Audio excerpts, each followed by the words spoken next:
Най-подходящия момент да купиш биткоин е бил преди 5 години. Вторият най-подходящ е днес. Може би си казвате, в момента цената на биткоин е твърде висока. Ако бях купил преди няколко години, сега ще съм печалба, ще това да бъде добър избор. Какво ви кара да си мислите, че също няма да се оказате след още няколко години? Рискът да купиш биткоин, когато струва няколко долара, е бил много по-голям, отколкото да купиш биткоин, когато е няколко десетки хиляди долара. Може да ви звучи странно и да се кажете, някой ако е купил примерно 100 биткоина за 100 долара, той сега вече е богат. А в същото време аз ако дам 100 долара и взема 0,00 еди си колко биткоина, общо аз нищо не купувам и това нещо не го знам утре дали няма да отиде надолу. Това е така, но в зародиша си, в самото начало, биткоин имал много по-голям шанс да се провали.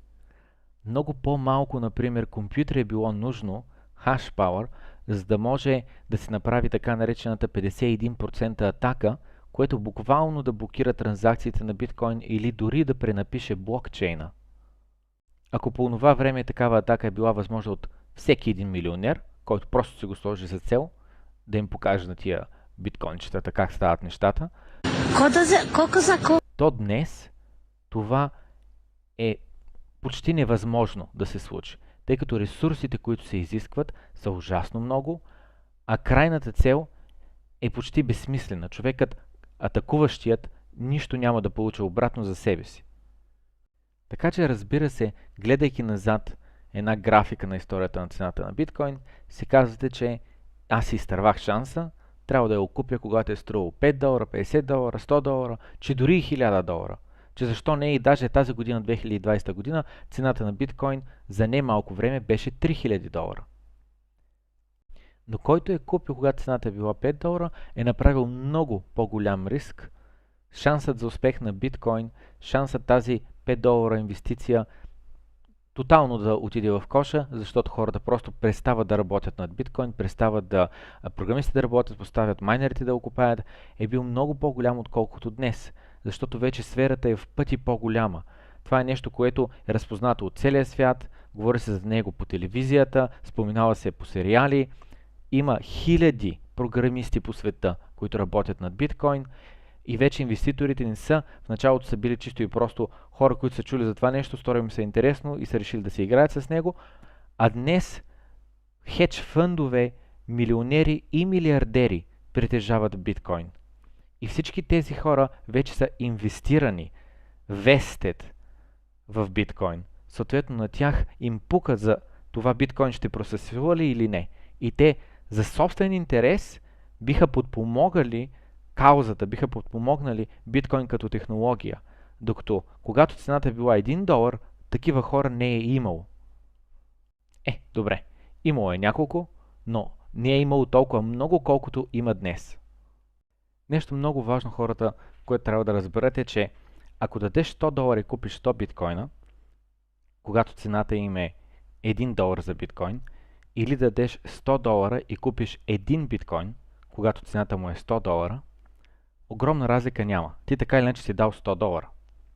Това, което те интересува е цената на биткоин в колко процента или в колко пъти ще се вдигне. Така че инвестицията на някой от 100 долара е купил 100 биткоина и ги е продал, когато цената им примерно е стигнала 10 долара и съответно той си е удесторил парите, е същото, което би било за някой, който купи един биткоин на 100 долара и го продаде, когато цената стигне 1000 долара. Така че дори днес, когато цената е 10 000 долара, с 100 долара можеш да купиш 0,01 биткоина. Ако цената на биткоин стигне 100 000 долара, тези 100 долара ще бъдат 10 пъти повече, станат 1000 долара. Когато цената е бил 1 долар, рискът е бил огромен. Но в същото време, крайната цел, това до което може да достигне един ден биткоин, би било донесло огромни печалби. Днес рискът е много по-малък. Шансът утре хората да забравят за биткоин и да загубят интерес е много по-малък. В същото време обаче, пространството за растеж е намалено. Голяма част от него вече е заето. И сега идва момента, в който може да се кажете, то значи, закъснял съм. Няма никакъв смисъл да инвестирам вече в биткоин, закъснях. Но ако някой, който пътува във времето, може да ви каже, че след 5 години биткоин ще струва 1 милион долара. Не бихте ли инвестирали в биткоин? Най-вероятно бихте. Но си казвате, откъде мога да съм сигурен? Хората закупили биткоин на 5 долара, също не са били сигурни, някога ще им стигнали 50 долара, 500 долара и така нататък. Те просто са поели риск. Но преди който и да е да предприема какъвто и да е риск, трябва да си прецени дали рискът си заслужава. Ако не сте отделили поне един месец в това да се запознаете с биткоин, как работи, какви проблеми той решава, то определено ви е твърде рано да инвестирате в биткоин. Така че на въпроса закъснях ли, твърде късно ли е да купя биткоин? Отговорът е не. Най-добрият момент да купиш биткоин е бил преди 5 години, вторият най-добър момент да купиш биткоин е днес.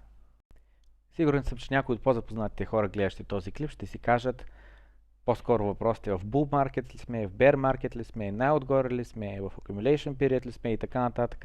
Разбира се. Този клип е предназначен за хората, които просто се чудят дали си изтървали шанса за това да закупят биткоин. Не забравяйте да коментирате отдолу всичко, което смятате, че липсва като информация по тази тема, за да могат други българи да го прочетат и да се образоват на тема криптовалутите и в частност биткоина.